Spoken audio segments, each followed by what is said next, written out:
is related. I'm saying this because the next paper she's going to give after that, that one has a resemblance in the title with her PhD thesis. It's not in a car park, but it's still fire modeling and smoke movement in something else we'll see later on. So without further ado, please. Thank you, Mr. Chairman. So my name is Tilley, as already announced. In the first paper here, I'm presenting work of two of my colleagues, Siri Haga and Xavier Dekkers, that was performed under supervision of Professor Wagner C. at Ghent University. So it's on the effect of certain parameters on smoke movement in a single-story car park by means of FDS. So the contents of this presentation, I will first give an overview of a research project that's going on at our university. And it is a project where we have built a full-scale car park, 900 square meter car park, in Ghent, where we will do fire experiments. And the goal of the project is in fact to compare the experiments with the simulations. So it's very interesting to have the large-scale car park simulations. As far as I know, they haven't been done yet. Now the first thing I'm going to talk about here is the FDS simulations that were performed a priori, so before the experiments were done. I'm not going to really discuss the results, but I'm going to discuss some of the effects, some of the modeling effects, and what the effect was on the simulations. So I will discuss the inclusion of the surroundings in the computational domain, so not only the car park itself, but a little bit outside of the car park. Extension of the domain in the vertical direction also. Mesh refinement, of course. Inclusion of the baroclinic torque pressure term. And then the difference between a rectangular fire, when we have a rectangular fire source, whether it's perpendicular or not to the flow direction. In the last part, I will show you some of the experimental results that we've already done now. And one slide shows the first comparison to a simulation, but it's very preliminary work in progress. So first, the overview of the research project. The experimental car park, as I said, 900 square meter, and we have longitudinal beams in the car park. They aren't necessary for structural purposes, but as they are always present in real car park, because there they are necessary for structural purposes, we also included them. There is a modular front wall, which means that the opening can be completely open or it can be partially blocked. There are 5 different pieces.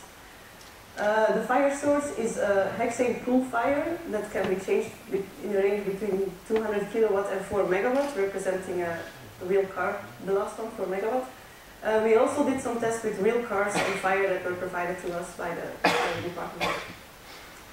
Fire rigging. As in the smoke and heat control, we do simulations on the smoke control in the car park and experiments on smoke control. So we have 4 extractors at the rear end of the car park that can all extract 50,000 cubic meter of smoke per hour. And there are 2 jet fans of 50 Newton present at the entrance of the car park. Measurements, we always have thermocouples. We have over 100 thermocouples in the car park. And there are always velocity measurements at the inlet.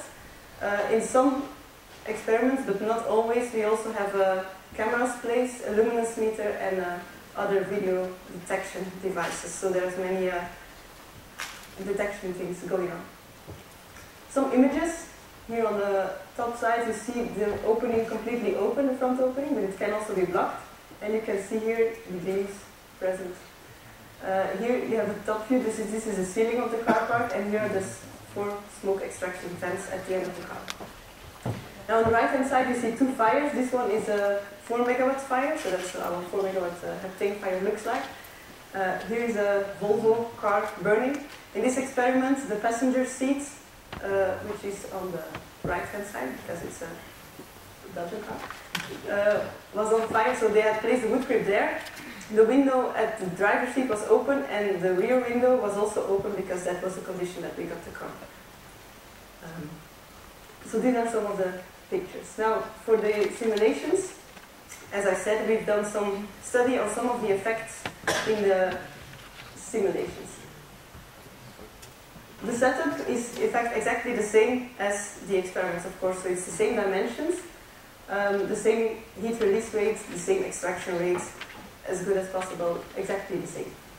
What's interesting to notice here is that the longitudinal beams are also present in the simulations.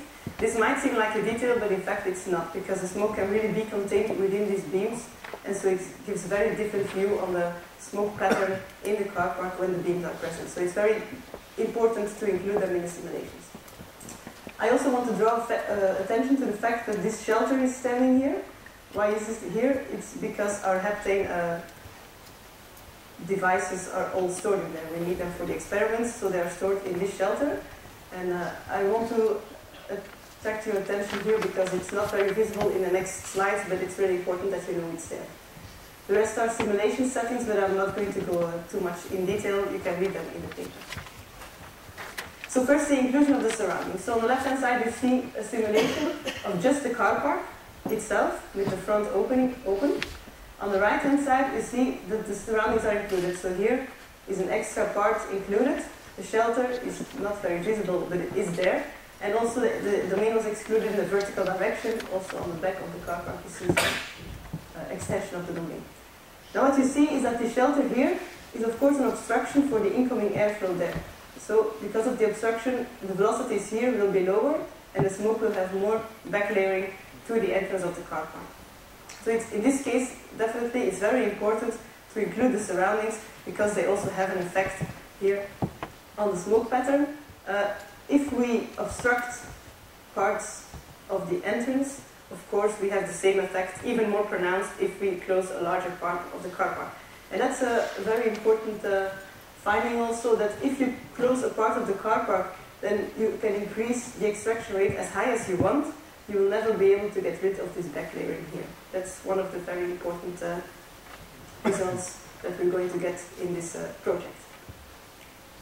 Now, extension of the computational domain in the vertical direction. You see here on the left-hand side the car park with inclusion of the domain, but not in the vertical direction. And on the right-hand side, the domain is extended 1 meter vertical. So you can see here this small part. But you see it's more back layering. And how is this possible? Well, if you don't have the extension, then the smoke will, then the velocity of the inflow air will all come from here and go right under the ceiling. But if you do have the extension of the domain, then some of the flow will come from above the ceiling and turn around inside the car park. And this gives lower velocities and thus more back layering. So in this case, it's very important to also include the extended domain and to account for all effects that are present in the simulations or in the reality. Mesh refinement was also studied. Well, in this case, not a complete refinement is shown here. We've also done a refinement where we halved the cells in each direction. In this case, it's only half the size for each direction separately. So, for instance, here the cells were half in size in the x direction. So here they are 20 by 20 by 15 centimeters.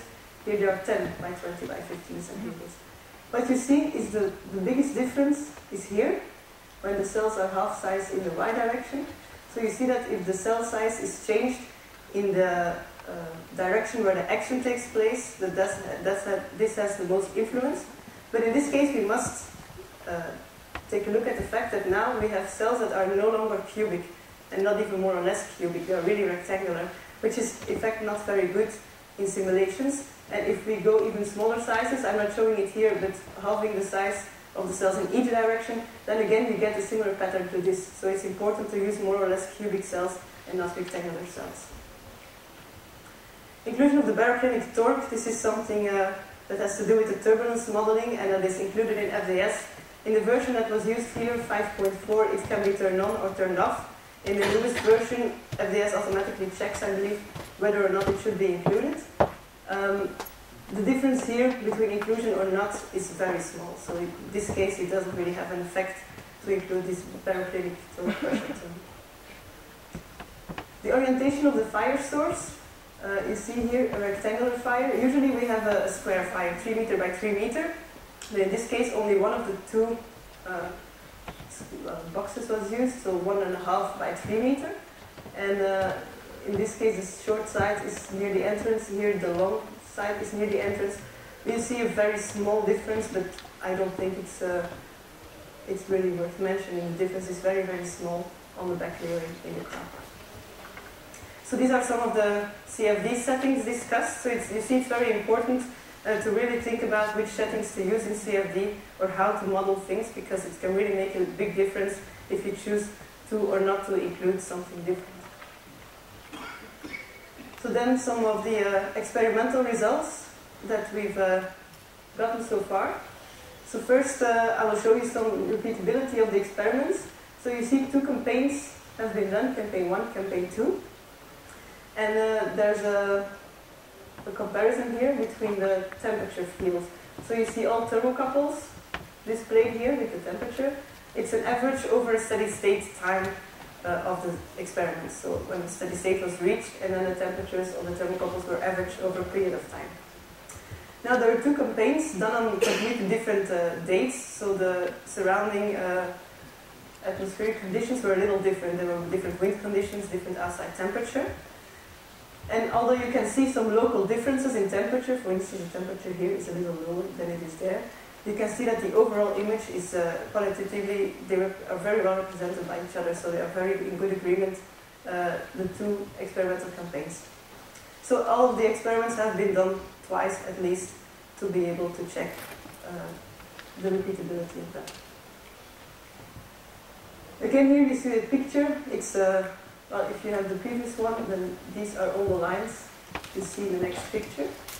So it's from the entrance of the car park to the exit, and of course the highest line is the line right above the fire source in the middle.